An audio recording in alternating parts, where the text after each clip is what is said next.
સુરતની સરકારી અને ખાનગી શાળાઓમાં વાલીઓએ સ્પષ્ટ રીતે જોઈ શકે તે માટે ફાયર એનઓસી પ્રદર્શિત કરવાની માંગ સાથે આમ આદમી પાર્ટી દ્વારા જિલ્લા કલેક્ટર કચેરીએ મોરચો માંડી આવેદનપત્ર પાઠવવામાં આવ્યું હતું. સુરતમાં આમ આદમી પાર્ટીના નગર પ્રાથમિક શિક્ષણ સમિતિના વિપક્ષી સભ્યના જણાવ્યા અનુસાર સુપ્રીમ કોર્ટ અને હાઈકોર્ટના આદેશ અને ગાઈડલાઈન હોવા છતાં શહેરની ખાનગી અને સરકારી શાળાઓમાં આદેશોનું ચુસ્ત રીતે પાલન કરવામાં આવી રહ્યું નથી.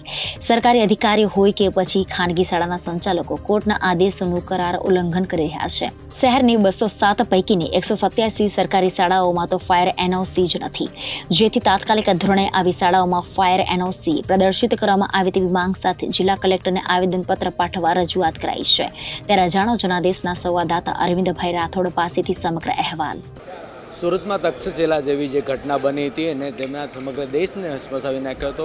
ત્યારબાદ પણ અવારનવાર જે પ્રમાણેની ઘટના બનતી હોય છે અને ત્યારે આમ આદમી પાર્ટી દ્વારા વિરોધ પ્રદર્શન કરવામાં આવી રહ્યું છે અને જે પ્રમાણે શાળાઓને ફાયર સેફટીનો સુવિધાનો અભાવ નથી, ત્યારે આપણે વિરોધ પક્ષ નેતા સાથે વાત કરીશું. પાયલબેન, શું કહેશો ફાયર સેફટીને લઈને જે પ્રમાણે આવેદન દેવા રહ્યું? તક્ષશિલા જેવી ઘટના બન્યા પછી પણ આવી ઘટનાઓ સુરતમાં બને?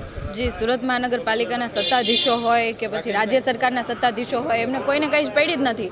કેમ કે તમામ નેતાઓના બાળકો જોવા જઈએ તો વિદેશોમાં ભણતા હોય કે મોટી મોટી લાખો રૂપિયાની ફી ભરીને પ્રાઇવેટ સ્કૂલોની અંદર ભણતા હોય. અમારા શિક્ષણ સમિતિના સભ્ય અને વિરોધ પક્ષના નેતા એવા રાકેશભાઈ હિરપરાએ આખો જે અહેવાલ છે, રિપોર્ટ છે, સ્ટડી કર્યો. સ્ટડીમાં ખરેખર ખૂબ ચોંકાવનારા ખુલાસાઓ આવ્યા છે કે જેમાં 207 શાળાઓમાંથી 187 શાળાઓની અંદર ફાયર એનઓસી જ નથી. તો કયા કારણોસર નથી? જ્યારે હાઈકોર્ટ નોટિફિકેશન બહાર પાડતું હોય, ગુજરાત સરકાર અને કેન્દ્ર સરકાર તમામ લોકોને જે આ ફોલો કરવાનું હોતું હોય છે, તો કેમ ફોલો કરવામાં નથી આવતું? આવી સુરત મહાનગરપાલિકાની અંદર ખૂબ મોટી દુર્ઘટનાઓ બને છે, તક્ષશિલા જેવો કાંડ થાય છે, છતાં પણ હાલની પરિસ્થિતિમાં 187 જેટલી શાળાઓની અંદર ફાયર એનઓસી નથી.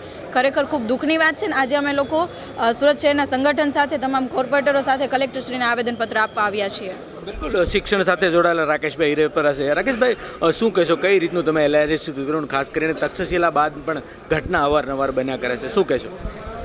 બસ મુખ્ય વસ્તુ એ જ છે કે પ્રાથમિકતા નથી.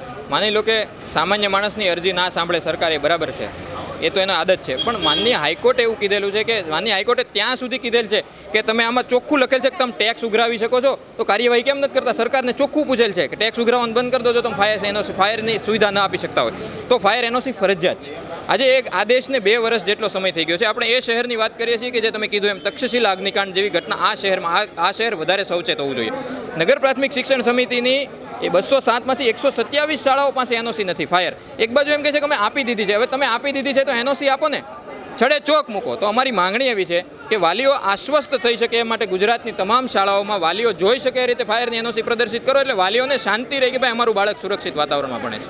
શું કહેશો? ખાસ કરીને નેતાઓની બી રાજકીય વાત કરીએ તો શિક્ષણ મંત્રી પણ અહીંના છે અને આ રીતની ઘટનાને લઈને સરકાર હવે ખરેખર કેવા પ્રકારના પગલાં લેવા જોઈએ? મંત્રીઓથી માંડીને તમામ જે ખાતા છે તેના મોટા ભાગે હોમટાઉન સુરત છે. હું એ જ કહું છું. એક બાજુ આ લોકો એમ કહે છે કે ટ્રિપલ એન્જિનની સરકાર છે, પ્રદેશ અધ્યક્ષ અહીંયા, ગૃહમંત્રી અહીંયા, શિક્ષણ મંત્રી અહીંયા, યુનિયન મિનિસ્ટર અહીંયા. ટ્રિપલ એન્જિનની સરકાર છે એટલે કે જે મશીનમાં 3 એન્જિન હોય ને એમાં આગ લાગવાની સંભાવના 3 ગણી રહી, એટલે એણે 3 ગણી ફાયર સેફટીની સુવિધા આપવી જોઈએ. એના બદલે હાઈકોર્ટ અને સુપ્રીમ કોર્ટના આદેશ પછી એક ફાયર એનઓસી પણ નથી આપી શકતા. આ બતાવે છે કે પ્રાથમિકતા, આમાં પૈસા નથી મળતા.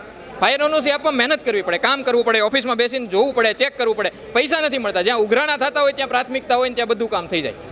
બિલકુલ, તો જે પ્રમાણેની માંગ સાથે જે આવેદનપત્ર આપીને રોષ ઠાલવી રહ્યા છે અને ખાસ કરીને સુરતમાં જે પ્રમાણેની તમામ શાળાઓમાં ફાયર સેફટીને લઈને વિરોધ પ્રદર્શન આમ આદમી પાર્ટી દ્વારા કરવામાં આવ્યું છે અને માંગ કરે, ત્યારે જોવું રહ્યું કે સરકાર આ લોકોની વાત સાંભળે છે કે કેમ. સહયોગી પરેશ સાથે અરવિંદ રાઠોડ, જનાદેશ ન્યૂઝ, સુરત.